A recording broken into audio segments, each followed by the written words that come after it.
Hello student. आज आपका अगला चैप्टर है ठोस अवस्था, सॉलिड स्टेट। ये आपकी यूनिट नंबर 2 है। तो यहाँ पे इस चैप्टर के अंतर्गत हमें ठोस पदार्थों के विभिन्न प्रकार की अवस्थाओं के बारे में पढ़ना है। तो सबसे पहले तो ठोस अवस्था को हम ये तब समझ सकते हैं जब हम यह समझें कि आखिर ठोस पदार्थ बनता कैसे है। तो सबसे पहले आप जानिए कि पदार्थ क्या होता है। सब्सटेंस या मैटर, पदार्थ क्या होते हैं। तो इस संसार में या कह सकते हैं पूरे ब्रह्मांड में पदार्थ की कोई सटीक परिभाषा नहीं दी जा सकती है। फिर भी पदार्थ की परिभाषा को कुछ विभिन्न शब्दों में वैज्ञानिकों के द्वारा जो है डिफाइन किया गया है। इस डिफिनीशन में बताया गया है कि वे सभी वस्तुएं जिनमें एक आकार होता है, जिनमें एक आयतन होता है, जिनका अपना एक द्रव्यमान होता है, ऐसे वस्तुओं को ही हम पदार्थ की संज्ञा देते हैं या ऐसे ही वस्तुएं जो हैं पदार्थ कहलाती हैं। अब आपने लगभग पिछली कक्षाओं क्या बहुत पहले से ही आप ये पढ़ते चले आ रहे हैं कि पदार्थ जो है वह मूल रूप से आजकल तो 5 टाइप के पढ़ाए जाते हैं, लेकिन हम यहाँ पे केवल 3 टाइप का वर्णन कर रहे हैं।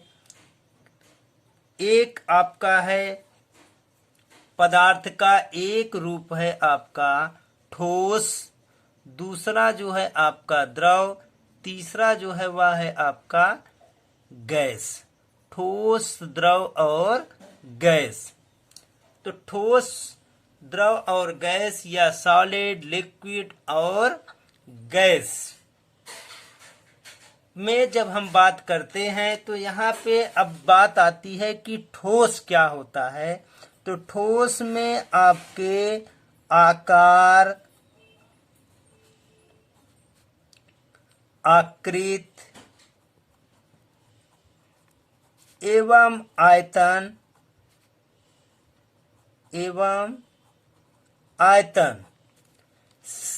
निश्चित होता है। शेप, साइज एंड वॉल्यूम किसी भी ठोस पदार्थ का हमेशा निश्चित होता है। अब ये आकार और आकृति, अभी तक आपको शायद ये समझ रहे हो कि आकार और आकृति दोनों एक चीज होती है।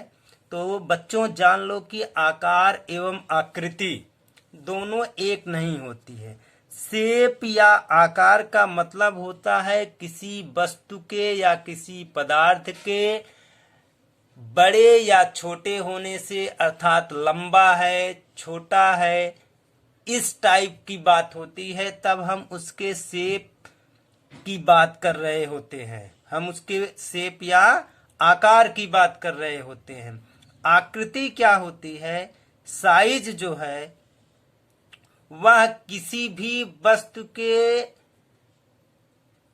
आकृति को, जैसे कोई वस्तु जो है वह गोल है, मोटी है, इस टाइप की जब हम बात करते हैं, चौकोर है, इस टाइप की जब हम बात करते हैं तब हम उसके साइज की बात करते हैं।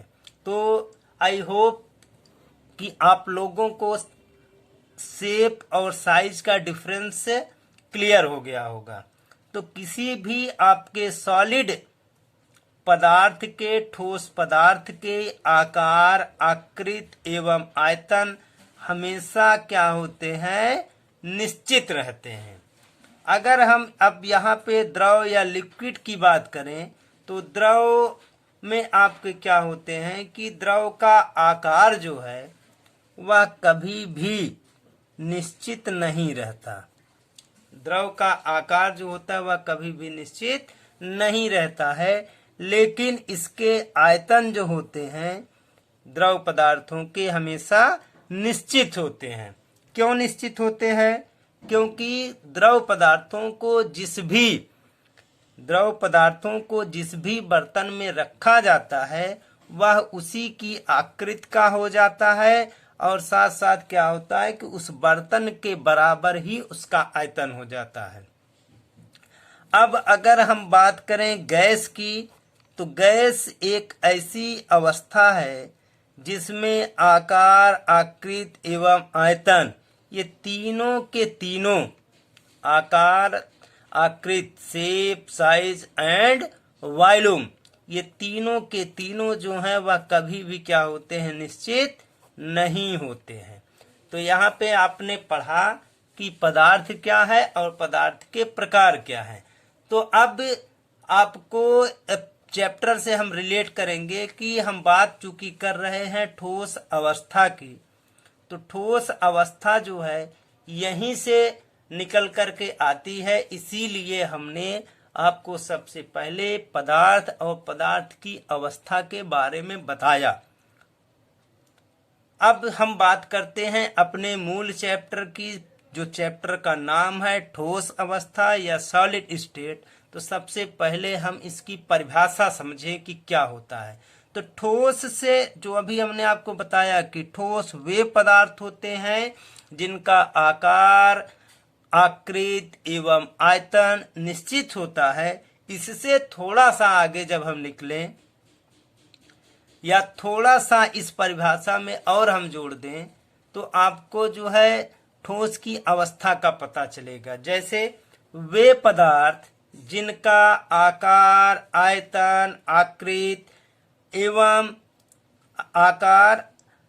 आकृति निश्चित एवं घनत्व जो है वह अधिक होता है, ऐसे पदार्थों को हम ठोस पदार्थ कहते हैं।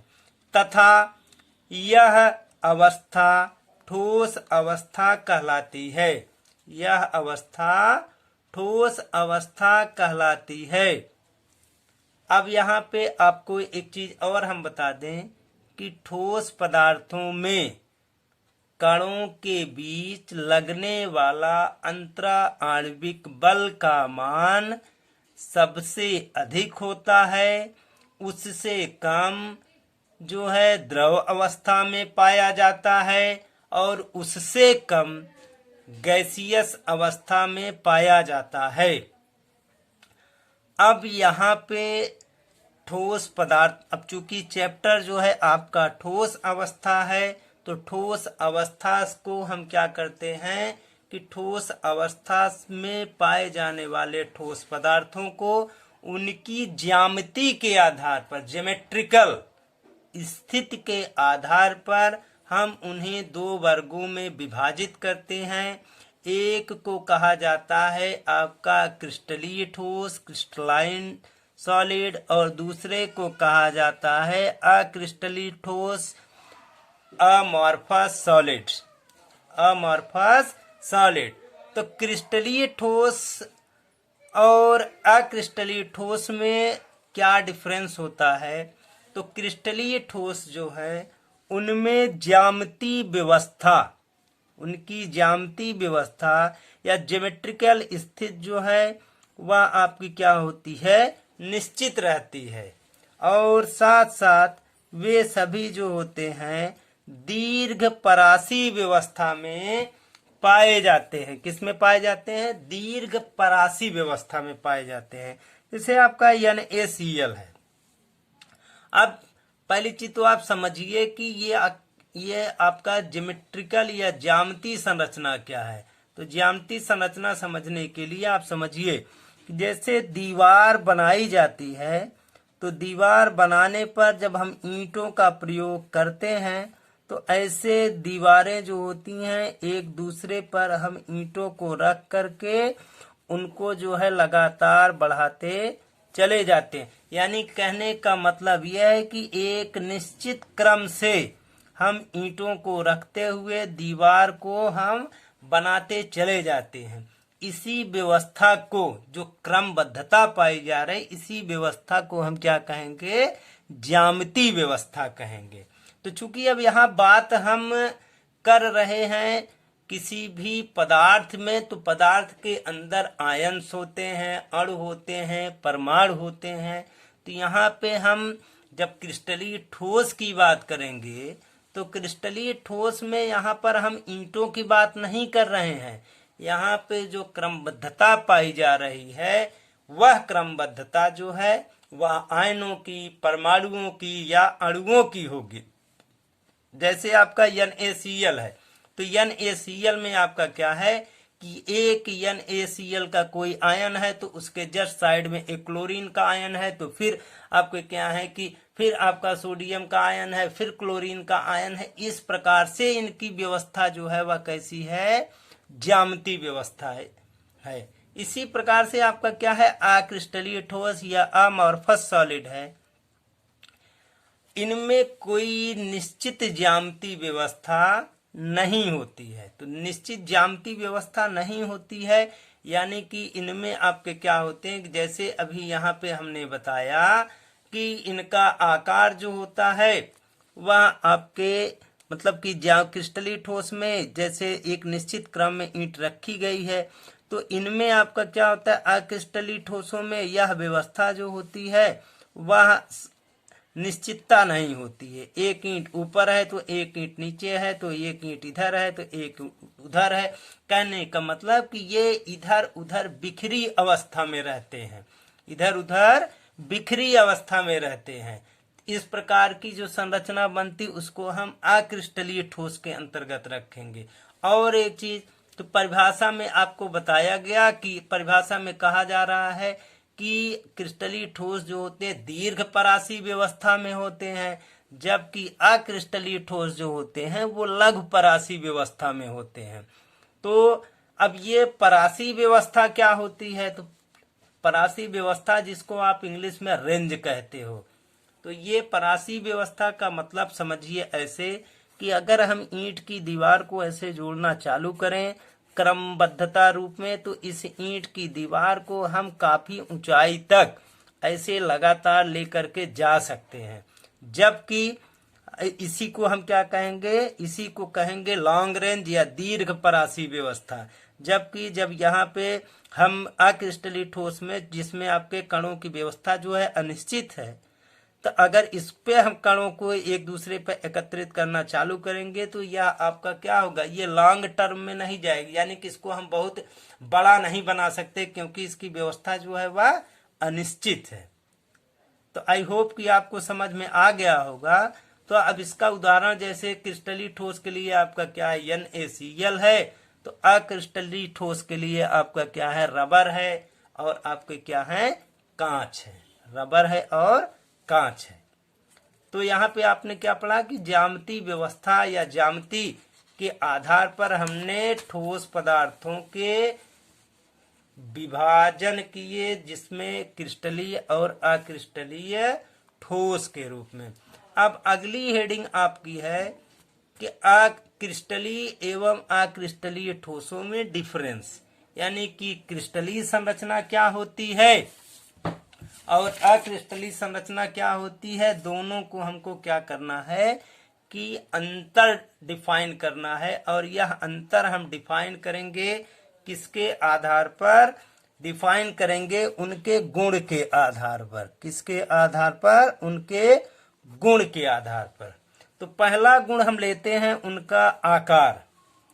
तो पहला गुण हम क्या लेते हैं? उनका आकार। तो क्रिस्टलीय, अब आकार में जो क्रिस्टलीय ठोस का आकार होता है वह हमेशा कैसा होता है? हमने आपको बताया कि यह हमेशा जो होता है ज्यामितीय होता है। कैसा होता है? ज्यामितीय होता है, ज्योमेट्रिकल होता है। और जबकि अक्रिस्टलीय ठोसों का आकार जो है वह आपका कैसा होता है? जो है नॉन ज्योमेट्रिकल होता है, यानी कि वह जो है ज्यामितीय अवस्था में अक्रिस्टलीय ठोस नहीं पाए जाते हैं। जिसका सबसे अच्छा उदाहरण आप जान सकते हैं, सोडियम क्लोराइड है, और इधर आपका क्या है, रबर है। अक्रिस्टलीय ठोसों में रबर है और क्रिस्टलीय ठोस में आपका सोडियम क्लोराइड है। दूसरा है आपका गलनांक, मेल्टिंग पॉइंट। अब ये मेल्टिंग पॉइंट क्या होता है, पहले भी आपने पढ़ा है, जिस पर कोई वस्तु या कोई पदार्थ जो है वह गलना प्रारंभ कर दे, तो वह गलनांक है। तो ठोसों का जो गलनांक होता है, क्रिस्टलीय ठोसों का जो गलनांक होता है, यह गलनांक जो है हमेशा क्या होता है, निश्चित होता है। यह गलनांक क्या होता है, हमेशा निश्चित होता है। जैसे हम यह कह दे कि 1200 अंश सेंटीग्रेड पर, 1200 अंश सेंटीग्रेड के ताप पर सिल्वर जो है वह क्या होता है, गलना प्रारंभ कर देता है। इसी को हम क्या कहेंगे, सिल्वर का गलनांक कहेंगे। तो क्रिस्टलीय ठोसों के जो गलनांक होते हैं हमेशा कैसे होते हैं, निश्चित होते हैं। और अक्रिस्टलीय ठोसों के गलनांक जो हैं वो निश्चित नहीं होते हैं, बल्कि एक परास में होते हैं, एक रेंज में होते हैं। जैसे अक्रिस्टलीय ठोसों को कह दिया जाए कि यह जो है 120 अंश सेंटीग्रेड से 150 अंश सेंटीग्रेड के बीच में क्या होता है, यह जो है नरम पड़ जाता है। मतलब जब इतना हीट करेंगे 120 अंश सेंटीग्रेड से 150 अंश सेंटीग्रेड तक, तो यह क्या हो जाएगा, यह नरम हो जाएगा, मुलायम हो जाएगा। तो इस प्रकार से क्रिस्टलीय ठोसों के गलनांक निश्चित, अक्रिस्टलीय ठोसों के गलनांक जो हैं वह एक निश्चित आपके जो हैं परास या रेंज में पाए जाते हैं। अगला है आपका विदलन गुण। विदलन गुण का मतलब यहाँ पे आप समझिए कि फिजन या विदलन का मतलब यहाँ पे आपके जो है कटने के गुण से है, अलग होने के गुण से है। अब यह अलग होने का गुण क्या है कि अगर किसी भी हम क्रिस्टलीय ठोस को, किसी भी क्रिस्टलीय ठोस को जो किसी तेज धारदार हथियार से काटेंगे, तो यह आसानी से कट करके दो टुकड़ों में डिवाइड हो जाएगा। और जब इस कटी हुई सतह को हम देखेंगे तो यह सतह चिकनी सतह हमको प्राप्त होगी। ये कैसी रहेगी, एकदम सॉफ्ट सतह हमको प्राप्त होगी। जबकि अगर किसी अक्रिस्टलीय ठोस को लेकर हम कटिंग करें, तो कटिंग करने पर आपका क्या होता है कि इसकी जो सतह होती है वह खुरदुरी प्राप्त होती है। फॉर एग्जाम्पल हम आपको समझाएं कि जैसे आपका यही NaCl है, अगर इस NaCl को हम तेज धारदार हथियार से काटेंगे तो यह आप देखेंगे कि इसकी जो सतह होती है वह एकदम सॉफ्ट या चिकनी कटेगी। जबकि उसी जगह पे रबर, यानी जिसको आप कह सकते, जैसे पेंसिल में को आप क्या करते हैं, इरेज करने के लिए रबर का प्रयोग करते हैं, तो जब आपने देखा होगा कि उसको आप ब्लेड से काटें या किसी चीज से काटें तो वह आड़ा तिरछा कटता है या खुरदुरा कटता है, वह कभी जो होता है सीधा या चिकना नहीं कटता है। तो इस प्रकार से रबर जो है वह अक्रिस्टलीय ठोस, और आपका नमक जो है या सोडियम क्लोराइड वह क्रिस्टलीय ठोस है। अगला है आपका किस आधार पे, गुण में गलन उष्मा या आपके जो हैं गलन एंथैल्पी के आधार पे। तो गलन एंथैल्पी के आधार पे आपका क्या है, यह भी एक प्रकार से गलनांक ही है। यह भी आपका क्या है, एक प्रकार से गलनांक ही है।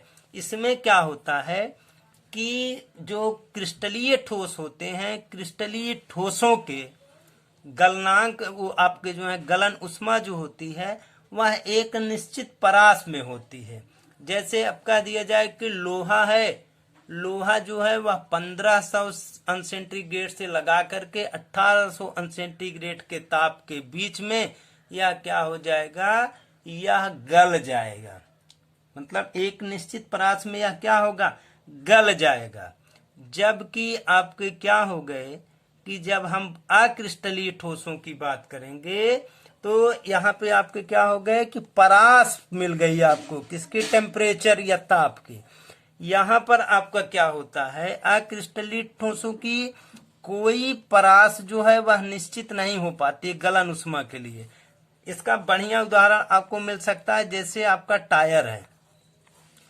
टायर को अगर जलाओगे तो ये जरूरी नहीं है कि वह एक निश्चित परास पे पूरा जलना चालू कर दे। उसका किसी एक किनारे का भाग जो है जलना चालू कर देगा उसी टेम्परेचर पे, तो दूसरा भाग जो होता है वह उस टेम्परेचर पर नहीं जलता है। आपने देखा भी होगा। इसी प्रकार से रबड़ है, कोई उसका एक किनारा जलेगा तो दूसरा किनारा जो है वह आग नहीं पकड़ेगा, उसको और तेज आपको आग देनी पड़ेगी।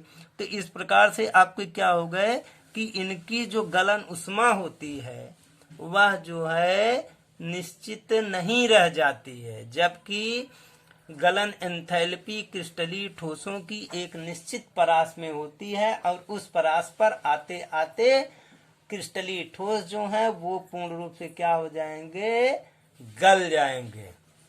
अगला आपका है दैशिकता। दैशिकता का मतलब होता है दिशा से। दैशिकता का मतलब दिशा से। तो अब दिशा की जब हम बात करें तो दिशा में आप ऐसे समझिए कि दैशिकता क्या होती है। तो पहली चीज की जितने भी क्रिस्टलीय ठोस होते हैं वो सभी जो हैं विषम दैशिक होते हैं। कैसे होते हैं, विषम दैशिक। और अक्रिस्टलीय ठोस जो है वह कैसे होते हैं, समदैशिक होते हैं। ये आपका समदैशिक, ये आपका विषम दैशिक। आप इस चीज को वीडियो को पॉज करके आप बार बार क्या करेंगे कि अपने कॉलम को आप इसी प्रकार से बना करके लिख लीजिएगा अपने नोट्स में, क्योंकि यहाँ पे थोड़ा सा लिखने में ज्यादा हो जाता है, इसलिए हमने नोट्स को लिखा नहीं है, हमने आपको पूर्ण रूप से बता दिया है। अब आइए विषम दैशिक स्थिति क्या होती है, ऐसे आप समझिए कि जैसे आपकी क्लास है या आप अपने प्रेयर में कक्षा 9, 10, 11, 12 की क्लासें इस प्रकार से प्रेयर में लाइन टू लाइन खड़ी होती हैं। कोई भी व्यक्ति या कोई टीचर या कोई स्टूडेंट चाहे उनको सामने से देखे यहाँ खड़ा होकर के, या उनको यहाँ खड़ा होकर के या यहाँ खड़ा होकर के देखे, तो वह पाएगा कि ये 9 की क्लास उसको अलग दिखेगी, 10 की क्लास अलग दिखेगी, 11 की अलग, 12 की अलग दिखेगी। इस प्रकार से किसी भी दिशा से जब देखेगा तो उसको अलग अलग जो है लाइन जो है वो स्पष्ट रूप से दिखेगी। यानी कि जब कोई क्रिस्टलीय ठोस जो है देखा जाएगा किसी भी एंगल से, तो उसके सारे कंपोनेंट जो हैं वो अलग अलग हमको दिखाई पड़ेंगे। जबकि अगर हम बात करें अक्रिस्टलीय ठोस की तो ये समदैशिक होते हैं। समदैशिक से हमारा सेंस है कि जैसे इसके जितने कंपोनेंट होते हैं वो सभी एक दूसरे में इस प्रकार से मिश्रित हो जाते हैं, एक प्रकार से इस प्रकार से मिश्रित हो जाते हैं। और मिश्रित होने के कारण हम इनको किसी भी दिशा से स्पष्ट रूप से हम इन्हें देख नहीं सकते हैं, यानी कि इनका कोई निश्चित क्रम हमको नहीं मिलेगा। तो इस प्रकार से इसको हम क्या कहते हैं, समदैशिक, और इसको हम क्या कहेंगे, विषमदैशिक। उसके बाद आपका क्या है, अगला है आपका प्रकृति। प्रकृति का मतलब यानी कि अगला कॉलम है आपका प्रकृति, नेचर से हमारा सेंस है कि आपके जितने भी क्रिस्टलीय ठोस होते हैं इन क्रिस्टलीय ठोसों को वास्तविक ठोस कहा जाता है। क्रिस्टलीय ठोसों को ही हम क्या कहते हैं, वास्तविक ठोस कहते हैं। और जबकि अक्रिस्टलीय ठोसों को आभासी ठोस या इसी को हम क्या कहते हैं, आशातीत द्रव भी कहते हैं। इसी को हम क्या कहते हैं, आशातीत या अतिशीतित कह सकते हैं। आशातीत मत कहिए, गलत है। अतिशीतित द्रव, इसको हम क्या कहेंगे, आभासी ठोस या अतिशीतित द्रव भी कहते हैं। अतिशीतित द्रव इसलिए कहा जाता है कि इनमें भी आपके क्या होते हैं कि एक प्रकार से तरल पदार्थों के समान बहने का गुण पाया जाता है, इसीलिए हम इसे अतिशीतित द्रव के नाम से जानते हैं। जैसे आपका क्या है कांच, कांच जो है वह क्या है आपका अतिशीतित द्रव है। अब अगला आपका है कणों की व्यवस्था। तो कणों की व्यवस्था में आपके क्या होते हैं कि क्रिस्टलीय ठोस के बारे में आपको बताया गया कि क्रिस्टलीय ठोस जो हैं दीर्घ परासी होते हैं। कैसे होते हैं? लॉन्ग रेंज में होते हैं। जबकि आपके अक्रिस्टलीय ठोस जो हैं ये आपके लघु परासी होते हैं। कैसे होते हैं? लघु परासी होते हैं। तो इस प्रकार से आपके क्या हो गए कि क्रिस्टलीय ठोस और अक्रिस्टलीय ठोसों का डिफरेंस जो है हमने उनके प्रॉपर्टी या गुण के आधार पर जाना। ये आज की क्लास में हमने आपको सॉलिड स्टेट के अंतर्गत क्रिस्टल क्या होते हैं और साथ साथ क्रिस्टल कितने टाइप का होता है और क्रिस्टलीय और अक्रिस्टलीय ठोसों का अंतर क्या होता है, ये आज की क्लास में हमने आपको बताया। अब कल की क्लास में आपको क्रिस्टलीय ठोसों का वर्गीकरण बताया जाएगा।